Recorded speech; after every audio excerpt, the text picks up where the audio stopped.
নমস্কার বন্ধুরা, মামনি ভিলেজ ফুডে সবাইকে স্বাগত জানিয়ে আজকে পিঠের রেসিপি শুরু করছি। আজকে মাত্র দুটি উপকরণ দিয়ে শীতের দিনে এমন সুন্দর একটা পিঠে বানিয়ে দেখাবো। পিঠেটার নাম হচ্ছে গোলা পিঠে। আমি দেখুন কি কি নিয়েছি, উপকরণগুলো একবার দেখিয়ে দিচ্ছি। এদিকে দেখুন আমি গুড় নিয়েছি, আর এদিকে আমি এক বাটি চালের গুঁড়ো নিয়েছি।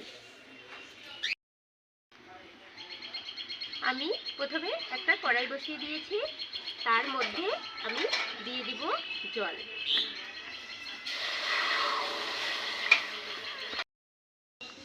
এবারে আমি উষ্ণ গরম জলে এই যে এক বাটি চালের গুঁড়ো নিয়েছি, এটা আমি দিয়ে দেব। আস্তে আস্তে দিয়ে মিশিয়ে নেব।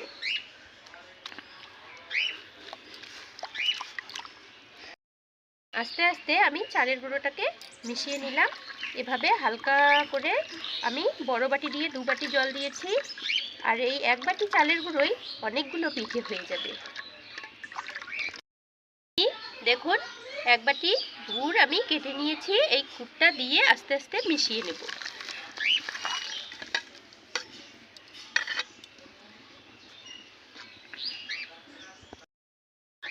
গুড় সহ চালের গুঁড়োগুলো আমি জলে আস্তে আস্তে মিশিয়ে নেব। আর এই পিঠেটা কিন্তু খুব পাতলা করে নিতে হবে, জলটা একটু বেশি দিতে হবে। এভাবে আমি অনবরত নাড়তেই থাকবো। এক বাটি চালের গুঁড়ো দিয়ে অনেকটা হবে পিঠে। দেখুন আমার চালের আটাগুলো কতটা গাঢ় হয়ে গেছে, কতটা জল দিয়েছিলাম কতটা গাঢ় হয়ে গেছে। অনবরত নাড়তে হবে এভাবে আস্তে আস্তে জাল দিয়ে। প্রথমের দিকে একটু বেশি করে জাল দিতে হবে। এর মধ্যে আমি সামান্য হাফ চামচ মৌরি নিয়েছি, গোটা মৌরিটা দিয়ে দিচ্ছি, সুন্দর একটা ফ্লেভার আসবে। মিশিয়ে নিচ্ছি। বন্ধুরা আপনারা চাইলে এই পিঠেটাতে যে কোনো কালারে ফুড কালারও দিতে পারেন। এটা আমার গুড়ের কালার, আমি কোনো ফুড কালার ব্যবহার করিনি। দেখুন কতটা ঘনত্ব হয়েছে। আমার পিঠেটা কিন্তু প্রায় রেডি। এখন আমি বসিয়ে দেব। আমি বসিয়ে দিব। একটা থালা নিয়েছি, তার উপরে চারটে আমি একই সাইজের বাটি নিয়েছি। চারটে বাটিতে আমি কোনো ঘি বা তেল মাখবো না, এমনিতেই পিঠেটা হাতার সাহায্যে নামিয়ে নেব। এবারে আমি বাটিগুলো ঠিকভাবে বসিয়ে নিয়েছি, হাতার সাহায্যে আমি দিয়ে দেব। সব বাটিগুলোতেই হাফ বাটি করে দিয়ে দেব, পুরো ভর্তি করে দেব না।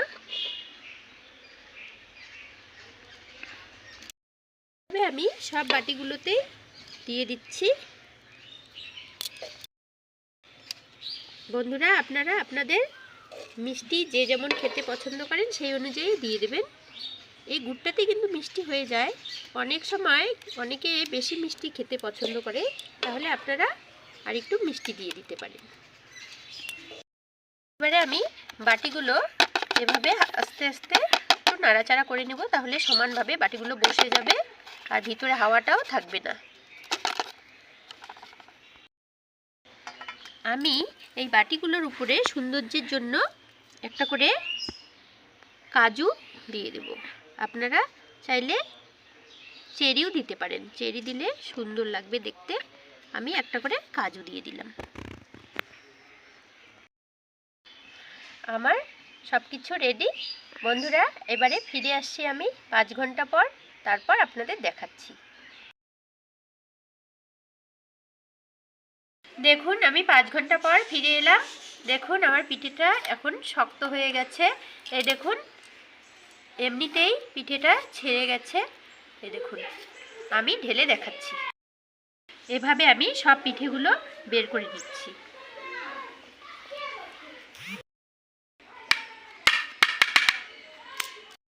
এভাবে আমি সব পিঠেগুলো বের করে নিচ্ছি।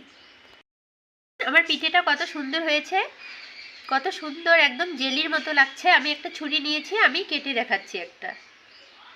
ভিতরটাও কত সুন্দর হয়েছে দেখুন। এদিকে আমার বাটিতে বসিয়ে অনেকটা পিঠে ছিল, তাই আমি একটা থালায় বসিয়েছি। এদিকে আমার মেয়ে দেখুন চুরি করে আগে থেকেই কেটে খেয়ে নিয়েছে। এতটা লোভনীয় এই পিঠেটা। এই শীতকালে খুব সহজ ও সাধারণভাবে এই পিঠেটা বানানো যায়। অবশ্যই বাড়িতে ট্রাই করে দেখবেন। আর আমার পিঠের রেসিপিটা কেমন হয়েছে আমাকে কমেন্ট করে বলবেন। আর এই পিঠেটাকে কে কী নামে বলেন আমি জানি না, অবশ্যই আমাকে কমেন্ট করে বলবেন। আমরা গোলা পিঠে বলি। যদি এই পিঠের রেসিপিটা ভালো লাগে অবশ্যই লাইক, কমেন্ট ও শেয়ার করে দেবেন। আর আমার নতুন চ্যানেলের নতুন সদস্য হলে সাবস্ক্রাইব করে নেবেন। বন্ধুরা ভালো থাকবেন, সুস্থ থাকবেন, নমস্কার।